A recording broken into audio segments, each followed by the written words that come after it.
मणिपुर मामले पर प्रधानमंत्री के बयान की मांग को लेकर विपक्षी पार्टियों का हंगामा आज भी संसद में जारी रहा। इस हंगामे की वजह से राज्यसभा की कार्रवाई तो कुछ ही देर में स्थगित करनी पड़ी, जबकि लोकसभा में हंगामे के बीच 3 बिल पारित कर लिए गए।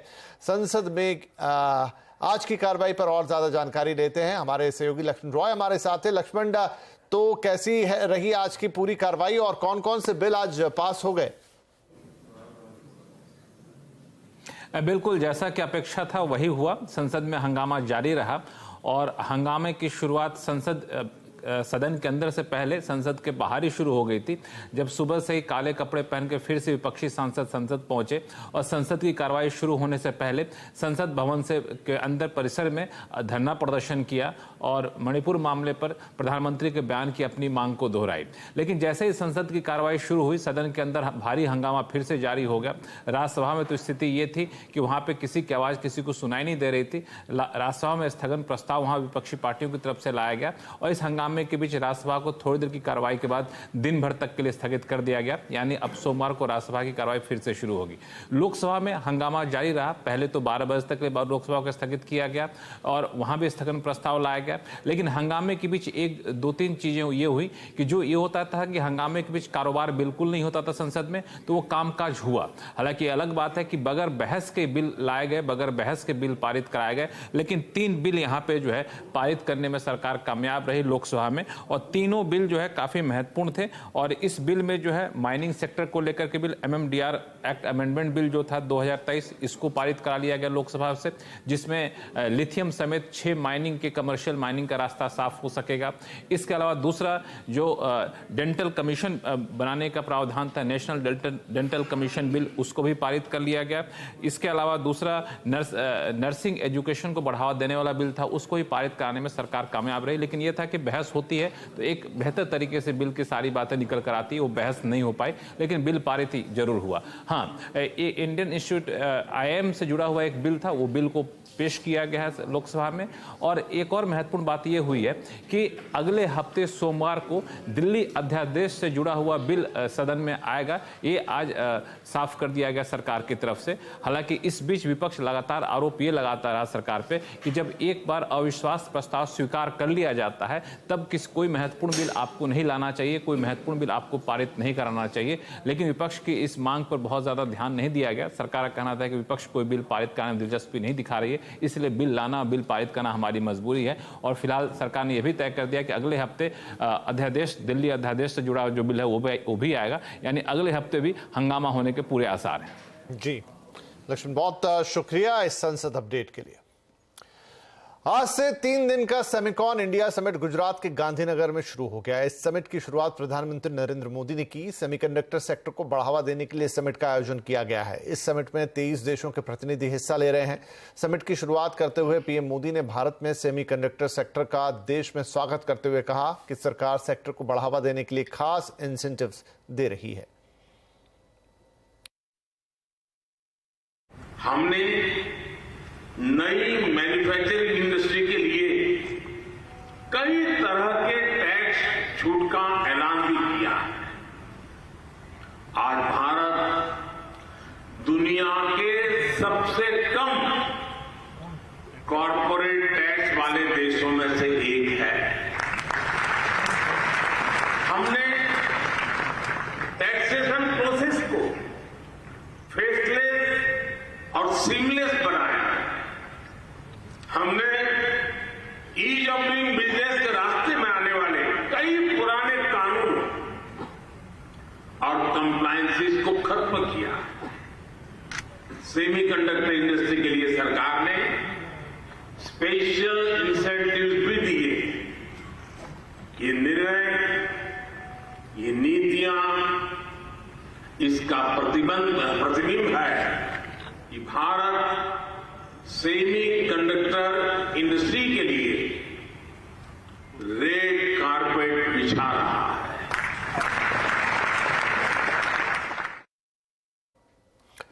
सेमिकॉन इंडिया समिट में वेदांता के चेयरमैन अनिल अग्रवाल ने भी हिस्सा लिया। अनिल अग्रवाल से खास बातचीत की हमारे संवाददाता केतन जोशी ने। अग्रवाल साहब इस वक्त हमारे साथ। सर बताइए आज का महत्व कितना महत्वपूर्ण है, आज का इवेंट आपके लिए? दीदी वाले बहुत महत्वपूर्ण है। आप देखिए कैसी एनर्जी लेवल थी, सारे दुनिया के लोग यहाँ आए हैं। इलेक्ट्रॉनिक से हमारे देश की रोजगार बढ़ेगा, लोग एंटरप्रेन्योर बनेंगे और ये प्रधानमंत्री जी का ही एक लीडरशिप है जो सब लोगों को खींच के यहाँ लेके आ रहा है। मेरे को उम्मीद नहीं थी कि दूसरे कोई लोग 10 साल लगते, उसको आज वो कर रहे हैं। सर डिस्प्ले का वेदांता का प्लान कहाँ पहुंचा और जो धोलेरा का वाला था वो कितनी प्रोग्रेस पर है? वो हम लोग फुल्ली कमिटेड है, हम बहुत आगे बढ़े हुए हैं। इसमें 3 बात होती है, एक तो फाउंड्री है और एक चिप मैन्युफैक्चरिंग है, पैकेजिंग है। दोनों में हम लोग की बहुत अच्छी टाइप है। अभी 2 काम बहुत ज़रूरी हैं। एक तो जो सप्लायर्स हैं जो हमारे प्रोडक्ट को सप्लाई करेंगे वो करीब 200 लोग होने चाहिए। 100 से हमने टाई अप कर लिया है, बाकी हमारा काम चालू है। सर कोई टाइमलाइन है कब तक हम कमीशन कर पाएंगे इसको? सबसे जरूरी है कि वो इंफ्रास्ट्रक्चर का काम चालू है। मेरे को लगता है जिस हिसाब से गुजरात गवर्नमेंट इसको आगे बढ़ा रही है, बहुत जल्दी इंफ्रास्ट्रक्चर चालू होगा और कंपनियां भी साथ में आ रही हैं, हमारा भी टाई अप होगा और इसको मेरे को लगता है 2.5 साल के अंदर में हम इसका प्रोडक्शन चालू कर सकते हैं। पर्सनल इन्वेस्टमेंट होगा कि खुद लिस्टेड कंपनी के थ्रू होगा? सर हाँ, ये लिस्टेड वेदांता में लिस्टेड कंपनी के थ्रू होगा, वेदांता के थ्रू ही होगा। Thank you. अब भारतीय लिस्टेड और अनलिस्टेड कंपनियां आईएफएससी में सीधे लिस्ट हो पाएंगी। वित्त मंत्री निर्मला सीतारमण ने इस बात का ऐलान किया। अब तक एडीआर जूडीआर के जरिए ये काम करना पड़ता था और इसके लिए उन्हें सरकार की मंजूरी भी लेनी पड़ती थी, पर अब कंपनियां अहमदाबाद के इंटरनेशनल फाइनेंशियल सर्विस सेंटर पर सीधी लिस्टिंग कर सकती हैं। Said in May 2020, direct listing of securities by Indian public companies would now be permissible in foreign jurisdictions. Now, I am pleased to announce that the government has taken a decision to enable direct listing of listed and unlisted companies on the IFSC exchanges. So this is a major step forward, and this will also facilitate access to global capital and result in better valuation of the Indian companies. आइए बात करते हैं आज के बाजार की। कारोबारी हफ्ते के आखिरी दिन बाजार में आज उतार चढ़ाव रहा। बाजार आज गिरावट पर बंद हुए। सेंसेक्स 107 अंक गिरकर 66,160 पर आया, तो निफ्टी 14 अंक गिरकर 19,646 पर बंद हुआ। बाजार पर और जानकारी लेते हैं, हमारे साथ है हमारे सहयोगी सुमित। तो सुमित, आज गिरावट रही, हफ्ते का आखिरी दिन था, लेकिन आपसे समझे तो एक्शन सबसे ज्यादा कहाँ था? देखिए, वैसे तो आज फ्रंटलाइन इंडेक्स में गिरावट रही, लेकिन लोअर लेवल से एक बढ़िया रिकवरी भी साथ में दिखाई पड़ी। तो कुछ सपोर्टिव जो बाइंग आते हुए दिखाई पड़ी, कुछ हैवी वेट्स की तरफ से रही है और साथ साथ पीएसयू स्पेस जो कि बढ़िया तेजी में रहा है। एनटीपीसी 4% ऊपर, पावर ग्रिड 3% ऊपर, अपोलो हॉस्पिटल शानदार तेजी में रहा, 2.5% का उछाल और अदानी पोर्ट करीब 1% का उछाल यहां पर आता हुआ दिखाई पड़ा। गिरने वाले शेयरों में Bajaj Finserv, HDFC bank, BPCL और टीसीएस 1.25% से लेकर 2% तक की गिरावट यहां पर आते हुए दिखाई पड़ी। मिड कैप में इंटेलेक्ट डिजाइन नंबर्स के बाद एक अपर सर्किट 20% का लगा। गॉडफ्रे फिलिप्स नंबर्स के बाद 9% ऊपर, एनसीसी 8% ऊपर और प्रेस्टीज एस्टेट करीब 8% की तेजी यहां देखने को मिली। मिड कैप में गिरने वाले शेयरों में सुप्रीम इंडस्ट्रीज, जेके लक्ष्मी सीमेंट, डॉक्टर लाल पैथलैब और राइट्स, कुछ ऐसे नाम जो कि 4.5% से लेकर 8% तक नीचे बंद हुए। आज रियल एस्टेट में बढ़िया तेजी थी, तो इंपैक्ट रहा प्रेस्टीज एस्टेट में, महिंद्रा लाइफ स्पेस में, मैक्रोटेक में और गोदरेज प्रॉपर्टीज में 2.5% से लेकर 8% तक का उछाल यहां पर भी आता हुआ दिखाई पड़ा। जी सुमित, बहुत शुक्रिया इस मार्केट अपडेट के लिए। और अपने शिखर से नीचे क्यों आया बाजार और बाजार में कौन कौन से सेक्टर्स हैं दमदार, आज आवाज अड्डा में इसी पर करेंगे बड़ी चर्चा। शाम 7:57 पर जरूर जुड़िएगा आज हमारे साथ। आज का आवाज अड्डा, इंडेक्स छोड़ो, सेक्टर पकड़ो।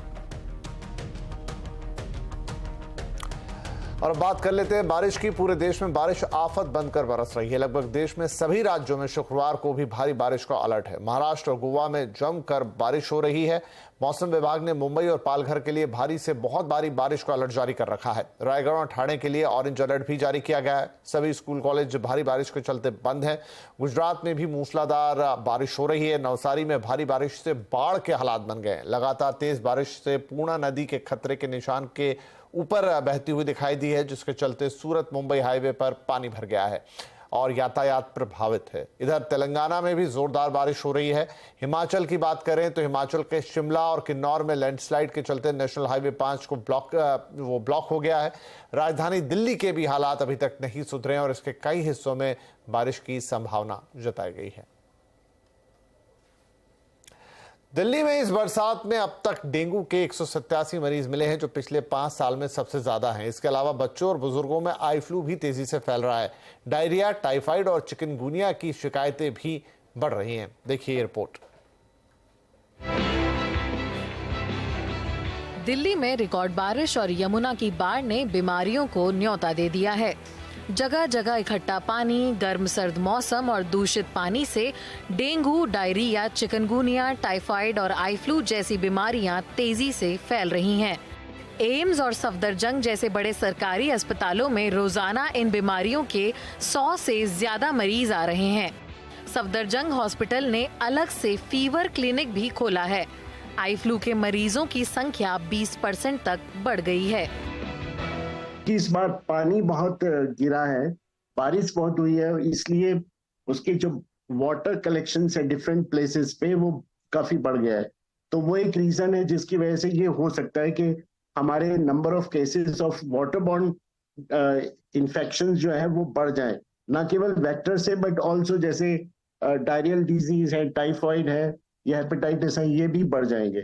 तो हर साल से हम फीवर की क्लिनिक स्टार्ट करते हैं। बड़े बड़े हॉस्पिटल में ये एक स्पेशल एक्टिविटी शुरू होती है। जो डेंगू फीवर है उसके लिए या कोई भी फीवर आता है तो हम उसके लिए अलग से फीवर क्लिनिक शुरू करते हैं। दिक्कत ये है कि इन सभी बीमारियों के लक्षण मिलते जुलते हैं, जैसे कि बुखार, जोड़ों में दर्द, थकान और सर दर्द। लेकिन डेंगू सबसे खतरनाक हो सकता है। डॉक्टरों का मानना है कि थोड़ा एहतियात रखा जाए तो इनसे बचा जा सकता है। अपने आप को बचाने के लिए हमें फुल स्लीव्स की शर्ट पहने, मच्छर रिपेलेंट का यूज करें, जो हम मॉस्किटो नेट लगाएं, जो भी हम कर सकें अपने आप को मच्छर अपने पास ना आने दें ताकि हम उसके कटने से बचें। जानकारों के मुताबिक हर साल सितंबर तक इन बीमारियों का प्रकोप रहता है। इस बार बीमारियों ने जल्दी और तेजी से दस्तक दी है, इसलिए ज्यादा सावधानी रखना जरूरी है। दीपाली नंदा, दिल्ली। तो सावधानी बरतिए, क्योंकि बारिश के दिनों में डेंगू, चिकनगुनिया ये सब बीमारी, आई फ्लू बहुत कॉमन है और बहुत जल्दी से इन्फेक्ट करती है। चलिए यहाँ पर लेते हैं एक छोटा सा ब्रेक, लेकिन ब्रेक के बाद हमारी खास सीरीज कैसे भरे खुद भरें अपना ITR में हम बताएंगे आपको अलग अलग फॉर्म्स के बारे में, छोटे से ब्रेक के बाद।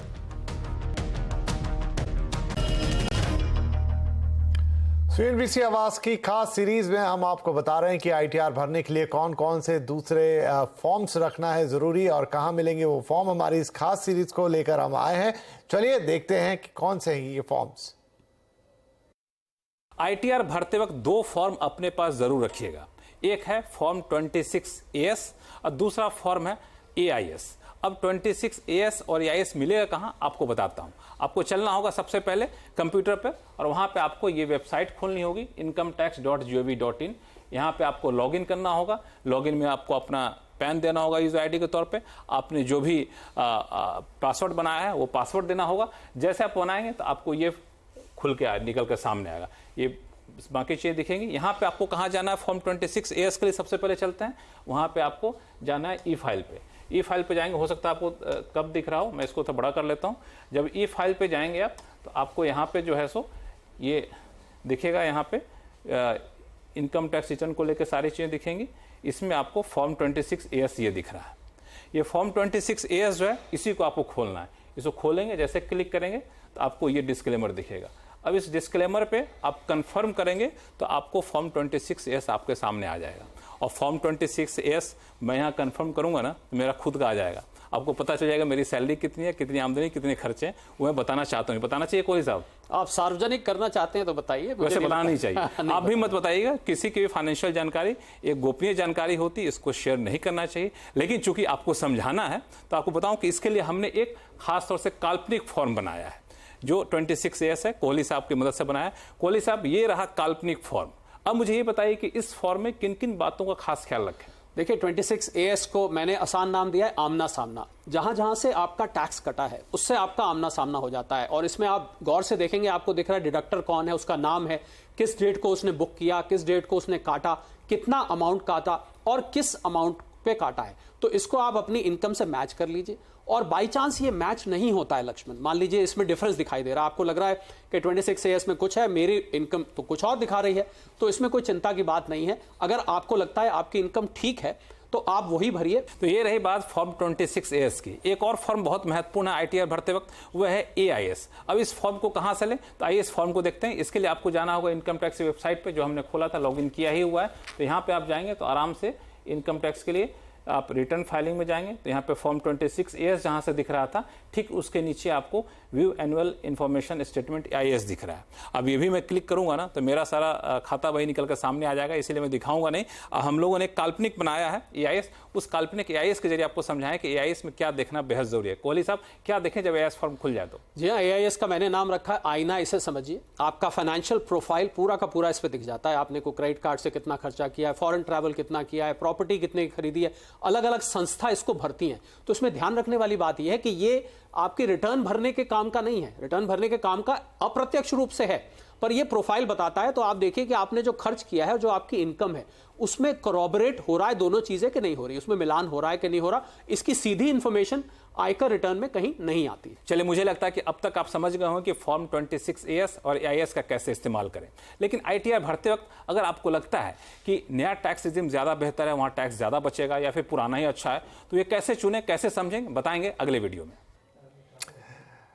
तो खुद भरे अपना ITR स्टेप बाय स्टेप हम लगातार आपको बता रहे हैं। तो ये पूरी प्रोसेस एक साथ देखना भी जरूरी है, स्टार्ट टू एंड तक। इसीलिए आज शाम 5:57 पर हमने आपके लिए खास इस पूरे शो को कोलैबोरेट किया है। खुद भरे अपना ITR, जरूर जुड़िएगा हमारे साथ आज 5:57 पे। डेफिनेटली शो से आपको अपना इनकम टैक्स रिटर्न भरने में मदद मिलेगी और आप उसे खुद भर पाएंगे।